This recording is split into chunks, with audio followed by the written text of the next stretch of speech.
I am very grateful to be here with you this morning and to be able to share in the worship of our Heavenly Parent together.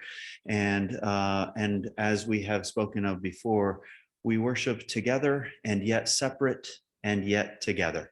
And I'm grateful for each of you and the journeys that you have traveled in order to arrive at this moment in your life. And this morning, we're going to speak a word of hope. And I'm going to start actually with Patty. I love the hymns that you chose because I'm going to combine them into one statement, which is, now in this moment, I know not what the future hath. There's the challenge of life right there, which is in this moment, we do not know what the future hath in store for us. And that can bring all different types of reactions from each of us based on who we are and what our situation is, where we find ourselves, and what is it that might be concerns or expectations or anticipations in our life in that moment. But we don't know what the future hath. And I want to start by sharing a story of desperation in the moment.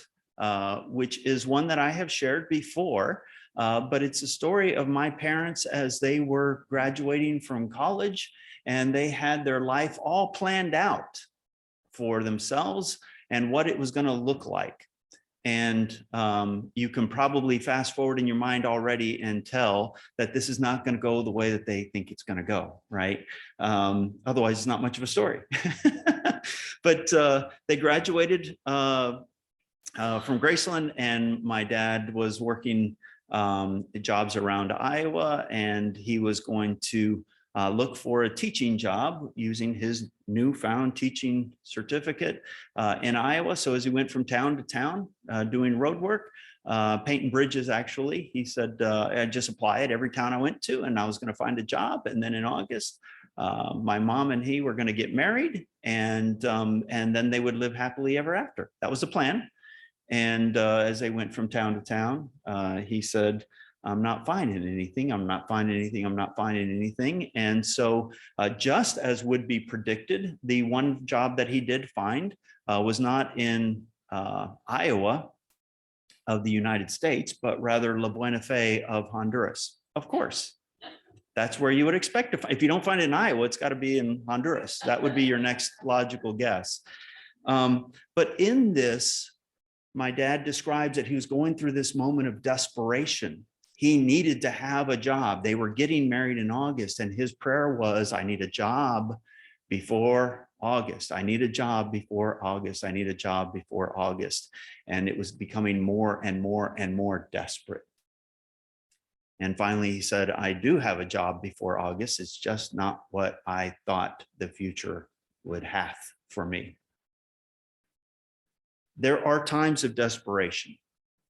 In this case, my parents' desperation of a decision which was not anticipated and not even close to anticipated. But there have been moments of desperation, times of desperation, even in our generations that we can turn to that are huge in their impact and huge in that unknown aspect of them. So I'm going to share a couple of three, but you can fill in the blanks with many more probably. I go back to the Great Depression. There was desperation and there was unknown there. Soon afterwards, World War II, the world was in a desperate state and very much in an unknown state. You look in more recent years, in 2008, the Great Recession. Everything was falling apart fast, faster than what we could even keep up with the stories. It seemed like every day was a new dramatic shift in the narration that was occurring. And how is this going to go? And how is this going to end? And are we going to be okay? Right? Desperation in that unknown. We are in the midst, coming out of the midst somewhere in between, COVID has created desperation. There has been so much loss. There has been so much unknown. I've said all along, you've heard me say it many times, in the midst of COVID, you make plans and then you adjust. And then you make plans again and then you adjust again. And then you make some more new plans and then you find you have to adjust again. There's desperation, there is unknown. And I was listening to, I was watching a video recently of Trevor Noah. Many of you might know Trevor Noah from The Daily Show. He was an obscure comedian, didn't really have much of a big name, big platform, and then he got The Daily Show, and Trevor Noah now has a huge platform and a fascinating background because he grew up in apartheid. Talk about a time of desperation. And in fact, I don't think that I'm being overly dramatic when I say this. His life, his existence, his appearance was proof of a crime. The very fact that he existed was proof of a crime, because in apartheid, his mom was Black and his father was white, and they were together, and just them being together was a crime. And his mom paid penalties and was thrown in jails multiple times for it. And she actually had to have a story that she was traveling into town, which she could only if she had a job to do in town. And so she would travel into town. That was her story. She was a maid for somebody. Her somebody was her partner. But they had to have this fake narrative. They had to have this false story. They had to have this lie in order to be together. And then they had to have a lie on top of the lie, because Trevor represented a crime that had been committed. And so the lie was that this is not my son. This is the son of a friend of mine who I'm watching today while I go into town to work as a maid for my partner. Noah, Trevor Noah, was a part of a lie in order for him to exist in apartheid. And he made an interesting comment in this video that I was watching of him, and I thought it was just amazing. The question was, how can racism become that prevalent and go to that extreme, almost to what he referred to as pure racism? How could it get that far? And his comment was this: there are moments in time in which there is a perfect balance of desperation and fear. And then anything can be done. And that's how apartheid can come into reality. Desperation and fear. You have desperation and you have this unknown. And the question is, what are you going to fill that unknown with? And if you fill it with fear, apartheid can happen. Just a few years before that, we had seen that as a world with World War II and what was discovered to be occurring in Germany, right? There was this desperation coming out of the Great Depression, and Hitler filled it, the unknown, with fear. The Jewish people are the threat. And now all of a sudden, concentration camps can become reality. When you have desperation, you have a choice to make. And if you choose to fill it with fear, these things can come out of it. And I want to go back to the scripture that Patty was referencing in the focus moment. It's a story of Jeremiah, and I want to emphasize one aspect of this story of Jeremiah. Jeremiah, she talked about Jeremiah bought land when there was a battle and about to be a seizure of that land, right? He bought land in the midst of that. Well, here's the really interesting part to the story of Jeremiah, and I'm not going to read the whole scripture to you, but I'm going to kind of boil it down. It starts with Jeremiah and the king of Jerusalem talking, and the king saying, I'm really getting tired of the message you're giving because you're prophesying that we are going to be overcome by King of Babylon and we are going to lose Jerusalem. And then I'm going to be taken back to Babylon, of which I will die there. And Jeremiah said, yes, that's prophecy. I've been told by God that is what is going to happen. Of course, King of Jerusalem wasn't real happy with this, right? That's not the message I want right now. That's a very negative message, right? So Jeremiah has the prophecy. He knows that Jerusalem's going to fall. He knows this. This is a fact. The idea of I know not what the future hath. I know what the future hath. This land is going to fall. And in the midst of that knowledge, he buys land in Jerusalem. Makes no sense when you know that that's the way it's going to go. There is desperation in the area. And in the midst of that desperation, Jeremiah does something that is unexpected, which is he buys land because he also has another prophecy, which tells him that this too shall pass. And there will be a time again in which there are houses and fields and vineyards and prosperity within the land. And so he buys land. There's desperation.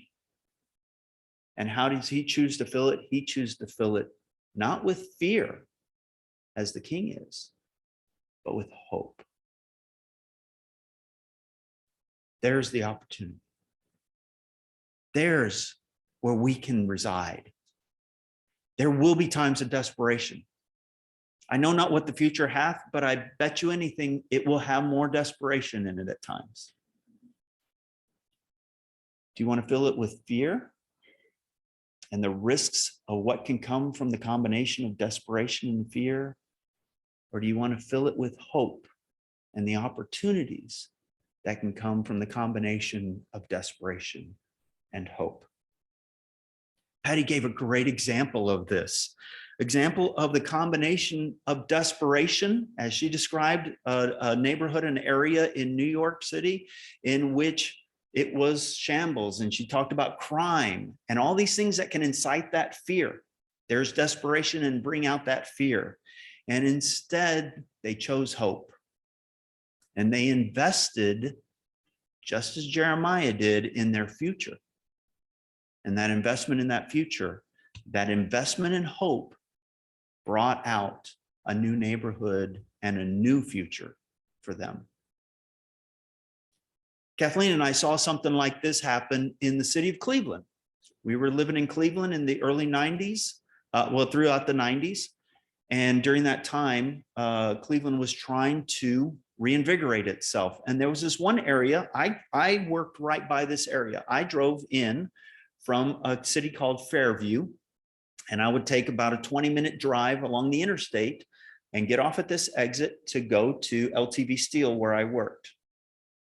And I was driving on this interstate. Well, this interstate went over a historic, meaning a city that had been there a long time. I'm not saying historic like there was a plaque about it, but there was a city that had been there a long time called Tremont. Decades been there. But this interstate went over Tremont. It had been built over Tremont to get into downtown Cleveland. And as a result, Tremont was forgotten. It was abandoned. And there was these beautiful old homes that were shambles. You could tell they needed TLC really, really bad. And during the 90s, somebody decided to invest in hope. And they said, if we bring in restaurants, the restaurants will bring in other businesses that support those restaurants. And that'll bring in employees for the restaurants. And somebody invested in that hope. And all of a sudden, Tremont, you begin to see it almost become a city of color, because these old abandoned houses that were beautiful in their architect, new paint was going up on them because there was new residents in there. And it was a beautiful, beautiful town. It was like the project Nehemiah that Patty spoke of. We saw that firsthand, and Tremont is a beautiful place to go to.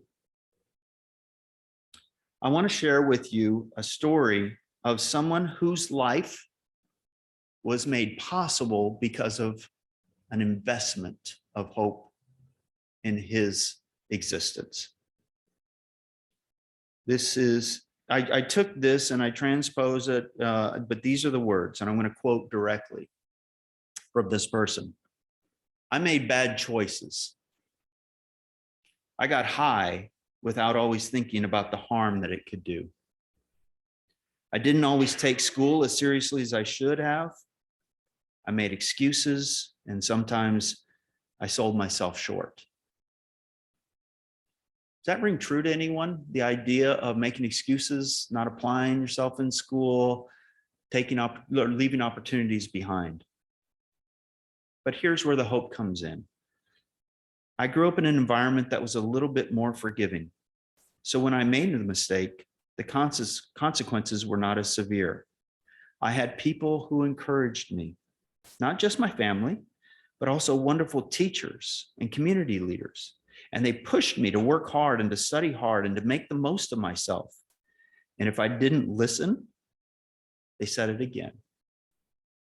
And if I didn't listen, they said it a third time. And they would give me second chances and third chances.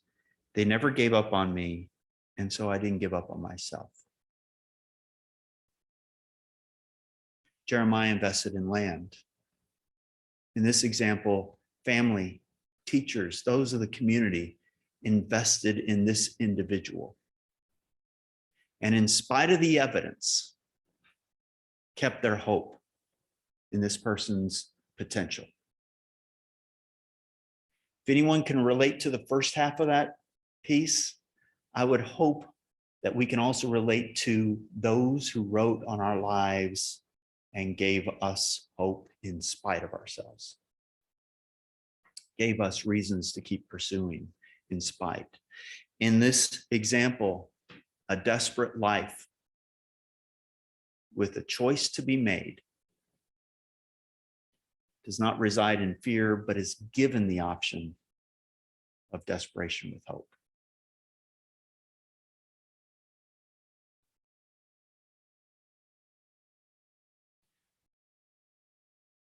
Yesterday, Kathleen and I went to a funeral,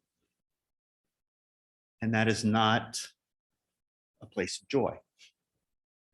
In this case, a place of deep sorrow. But I want to share with you the hope that I heard consistently throughout yesterday morning. I want to share with you a story that was presented to the gathered congregation by a man I don't know. But he was talking about, Earl had mentioned that there was a funeral for Mark Price's stepson, John. There was a man who went up and talked about what John did for him. And I want to pass that along as his testimony that wrote on my life. He described that he went to this place. There's a place called Warrior's Heart, and it is for chemical dependency and PTSD for ex-military and first responders. And it is an opportunity for them. It's not a hospital setting. It's actually a kind of a retreat type of setting where they can just be themselves. That's what I understand of it. But he was there, and each have assignments. And he was assigned to work in the kitchen. He didn't know anything about working in the kitchen. He said, my first reaction was simply, God, I got assigned KP. Wasn't excited at all about working in the kitchen. But that's where he met John. And John took him in. And John, as he described it, put his arm around him and taught him. And just as in the previous story, taught him and then taught him again, and then taught him again when he still was messing up in the kitchen, and then taught him again. And the consequences were not severe, but the second and the third chances were readily available. And he said he was huge in my recovery. He described that he and John would go fishing a lot, and he found comfort in that. And then he described there were days that he was outdone. And he said he went into the kitchen and he was feeling like he was at his wit's end. And John recognized that in him and put his arm around him and said, let's go fishing.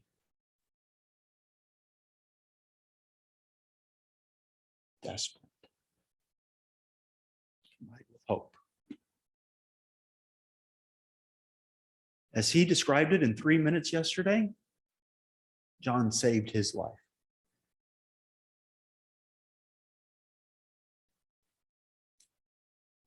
Yesterday, there was a gathering of a congregation created by John.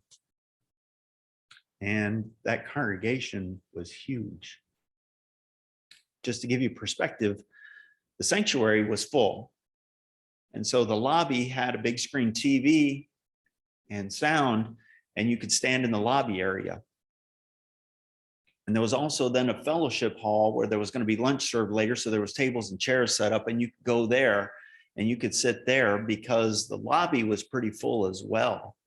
And so when we went to the fellowship hall, saw a table that had 2 chairs available. This place was full because someone had written on their lives. And in the midst of this sorrow, this desperation of a family who has lost somebody who was 36 years old, in the prime of his life, and in the midst of this deep grief, the community rallied in order to give the family a hug. Families in the midst of desperation. And the words were of hope. We're here to support you. You are not alone in this. We give you hope. One person stood up and said, I knew John very well, but I'm not going to talk about my relationship with John. I'm going to say that I have experienced grief in my life, and then turned to the family and said, grief comes in waves. And initially, those waves are huge and frequent. But here's the hope that I will offer, which is that over time, the waves will be smaller and less frequent. Hope that you can get through this moment. Now in this moment, I know not what the future hath. But someone is saying, now in this moment, I can tell you a little bit about what you might come upon. In the hymn that we just sang, I know not what the future hath, in the first verse it says, I know not what the future hath. I only know that life and death, God's mercy underlies. I only know that life and death, God's mercy underlies. As humans, we will go through periods of desperation. As humans, we will not know how that desperation will play out. That future is unknown. But as humans, we have things like gatherings at funerals in order to remind ourselves that in the moments of desperation, there is the option of hope. This is what our Christianity is based on. This is why we gather on Sundays. This is why we come together in homes and online, is to remind ourselves of the hope that Jesus brought. We remind ourselves that God offers us love in spite of ourselves. That there is potential within us in spite of the evidence that we might be creating. We are given grace and we are given mercy.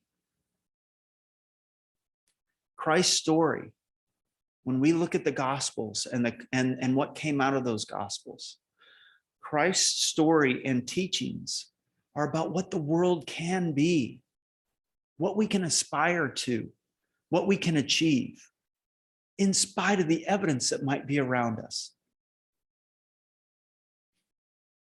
I remember one time my dad made the comment that somebody said, "Why do you keep following Christianity? It's never worked for 2,000 years." And my dad said, "You're right, but it's the best hope we got."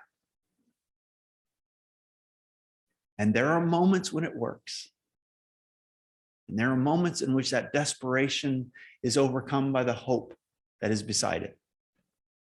Those are the moments that we are called to respond to. Those are the moments that we are called to create. Those are the choices that we have been given the opportunity to make. Instead of choosing desperation and fear, we can choose desperation and hope, because it has been shown to us. Our denomination is founded on the idea of heaven here on earth in the form of Zion. That is aspirational. Have we achieved it? No. Are we still working? Yes. Is there hope? Absolutely. This is why we gather. To share that choice of hope with ourselves, to share that choice of hope with others. I leave once again with these words from the hymn, "I Know Not What the Future Hath." The third and final verse. I only know I cannot drift beyond God's love and care. I only know I cannot drift beyond God's love and care. In our lives, when you feel those moments of desperation that tell you the unknown lies ahead, I encourage you, I implore you, don't choose fear. Choose faith, which gives you hope. And with the combination of desperation and hope, things can happen which change the trajectory in your life, in the lives of those around you, in the communities around you, in our world in which we live. Choose hope.